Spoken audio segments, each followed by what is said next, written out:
నమస్తే. నా వెనక స్క్రీన్ మీద మీకు ఫోటో కనిపిస్తుంది. తమిళనాడులో ఒక ముగ్గురు మహిళలు గుండు చేయించుకున్నారు. ఈ స్టోరీ చూస్తే, వార్త చూస్తే ఒక ఒక సినిమా గుర్తొస్తా ఉంది. 'విక్రమార్కుడు' సినిమా రవితేజది. ఆ సినిమాలో ఆ ఏషం వేసుకొని రవితేజ ఆ ఇండ్ల ముందు నుంచి పోతుంటాడు. ఆడవాళ్ళు ఉంటారు కదా! ఇట్లా వాళ్ళ ఇంటికి పోయి లక్ష్మీదేవి వస్తది మీ ఇంటికి, కొంత అది ఉంది, ఇది ఉందని ఏదో చెప్తాడు. స్టోరీ చెప్పి సగం గుండు గీసిపోతాడు. సగం గుండు గీసి వెళ్ళిపోతే బ్రహ్మానందం వచ్చి ఫుల్ గుండు గీస్తాడు. ఫుల్ గుండు గీసి దాదాపు ఒక 1500 2000 ఎంతనో ఆ డబ్బులు తీసుకొని అట్లా ఇద్దరు కలిసి ఆ ప్లాన్ చేసి గుండ్లు కొట్టిపోతారు లేడీస్కు. సేమ్ అట్లే జరిగింది తమిళనాడులో కూడా. సేమ్ కాకపోయినా ఇంచుమించు అట్లనే ఉంది స్టోరీ. అయితే ఎవరో ఒకరు ఫోన్ చేసిరంట. ఒక వ్యాధి వస్తుంది కొత్తగా, అది కేవలం వెంట్రుకల వల్లనే వ్యాధి వస్తుంది, ఆ వెంట్రుకలు తీయించుకోవాలి. ఒకవేళ ఆ వెంట్రుకలు తీసుకుంటే తమిళనాడులో విజయ్ సర్కార్ ఉంది కదా, కొత్త స్కీమ్ ఇది కూడా, 15,000 అకౌంట్లు వేస్తారు అని చెప్పిర్రంట ఫోన్ చేస్తే. ఇక మా అమాయకులు ఎట్లుంటారు అంటే, ఇక డబ్బులకు కొందరు అయితే మామూలుగా ఆశపడరు.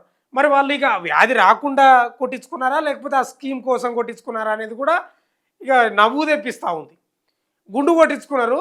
అసలు స్టోరీ ఏంటంటే ఏం లేదు, అడుగుతుంది. ఒకసారి స్టోరీ చదివిన తర్వాత నేను మళ్ళీ మాట్లాడతా. విజయ్ సర్కార్ కొత్త స్కీమ్ అని చెప్పి గుండు కొట్టించుకుంటే 15,000 అకౌంట్లో పడతాయనుకునేసరికి ఏం జరిగిందంటే, తమిళనాడులో వింత ఘటన జరిగింది. కరోనాను పోలిన ఒక కొత్త వ్యాధి వ్యాప్తి మొదలైందని, జుట్టు నుంచి ఈ వ్యాధి వ్యాపిస్తుందని ఫోన్ కాల్ చేసినట్టు ఎవరు. అయితే ఈ వ్యాధి రాకుండా ఉండాలంటే గుండు చేయించుకోవాలని చాలా దేశాల్లో ఇలా గుండు కొట్టించుకుంటున్నారని నమ్మబలికాడు. వాడు మహానుభావుడే.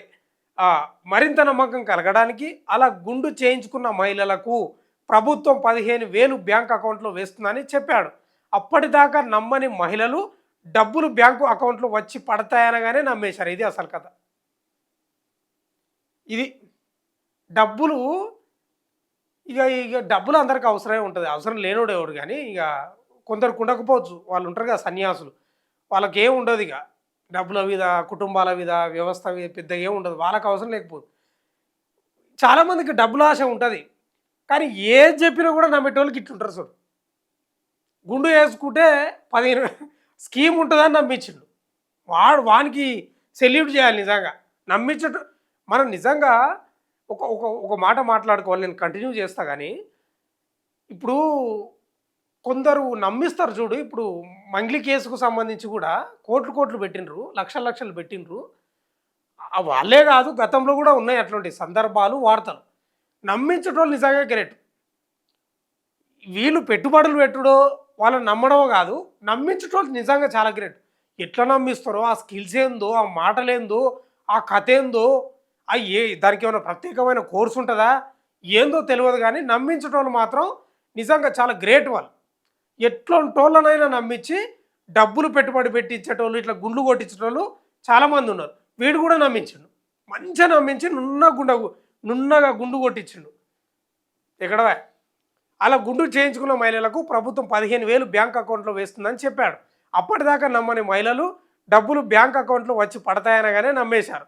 అత్తూరు తహసీల్దార్ కార్యాలయ సిబ్బంది నుంచి కాల్ చేస్తున్నామని చెప్పేసరికి నిజమేననుకొని సేలంలో 3 వృద్ధ మహిళలు గుండు చేయించుకున్నారు. ఏం చేస్తావు, ఎట్లున్నారు చూడు జనాలు. వీళ్ళిద్దరూ ఎవరో మరి ఎంత ఈజీగా నమ్ముతారు చూడు జనాలు. జూలై 26వ తేదీ రాత్రి అత్తూరు సమీపంలోని పుదుకోతం పడికి చెందిన ఒక మహిళకు తాను అత్తూరు తహసీల్దార్ కార్యాలయ అధికారిని అని చెప్పుకుంటున్న ఒక వ్యక్తి నుంచి ఇలా ఫోన్ కాల్ వచ్చింది.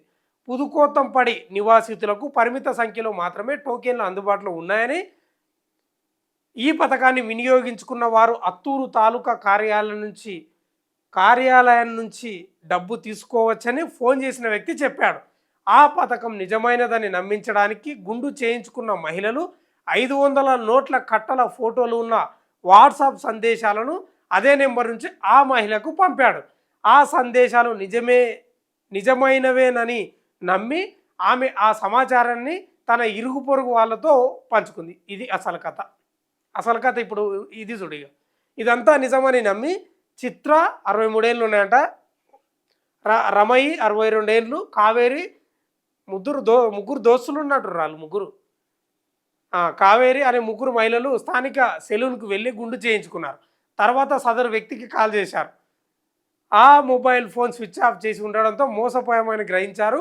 మంగళవారం అత్తూరు తాలూకా కార్యాలయానికి వెళ్ళిన తర్వాత అలాంటి స్కీములు ఏం లేవని అధికారులు చెప్పడంతో లబోదిబోం అన్నారు. ఈ ఘటనపై బాధిత మహిళల ఫిర్యాదుతో పోలీసులు కేసు నమోదు చేసి దర్యాప్తు చేశారు. ఈ ఘటనకు సంబంధించి అనుమానంతో ఒక యువకుడిని అదుపులోకి తీసుకొని విచారిస్తున్నారు. ఎంత ఈజీగా నమ్మిర్రు, ఎంత అమాయకులు అనుకోవాలన్నా, ఏం కథ వీళ్ళను. వెంట్రుకలతోటి ఆ స్కీమ్కు వెంట్రుకలు వస్తున్నాయని ఆ గుండు వేసుకుంటే ఆ స్కీము వర్తిస్తుంది, 15,000 వస్తాయని గుండు వేసుకున్నారు. మళ్ళా ఓ చేతి కూడా నరుక్కుంటారా మీరు? ఏళ్ళు కూడా నరుక్కోండి, బొటన వేలు నరుక్కోండి అంటే కూడా వేసుకుంటారా? ఇంకా నయం తలనే తీసేసుకోలేదు. ఇంత అమాయకంగా ఉన్నారు చూడు జనాలు, ముసలోళ్ళు. ముగ్గురు వృద్ధులే వాళ్ళు, మరి ఇంటింటి పక్కనే ఉన్నట్టు వాళ్ళు. అంత జూట్ అయిపోయింది. వాళ్ళు నున్న గుండు కొట్టిండు. సేమ్ విక్రమార్కుడు సినిమానే గుర్తొస్తూ ఉంది నాకు. నున్న గుండు కొట్టిపోయారు. నష్టమేం లేదు, వస్తాయి వెంట్రుకలు వస్తాయి, టైం పడుతుందేమో. కానీ ఎంత మూర్ఖంగా ఉన్నారో ఆలోచన చేయండి జనాలు. నిజంగా చెప్పాలా కానీ కొందరు డబ్బు అంటే ఇక అది అవతలోడు ఎవడు, మనోడా మందా, వాడు ఎవడు, వాడు దొంగనా లంగనా ఇవ్వడానికి చూడకుండా కూడా డబ్బులు కొట్టిన వాళ్ళు కూడా ఉన్నారు. అకౌంట్లో నుంచి లక్షలు కొట్టిన వాళ్ళు ఉన్నారు, లేరా? ఇంత అమాయకంగా ఉన్నారు చూడు. ఏదేమైనా ఈ వార్త చదువుతుంటే చూస్తుంటే నవ్వు తెప్పిస్తుంది. కానీ వాడెవడో నమ్మించినోడు నున్న గుండు కొట్టిపోయాడు. ఇది అసలు కథ స్టోరీ. చూస్తూనే ఉండండి మన తొలి వెలుగు.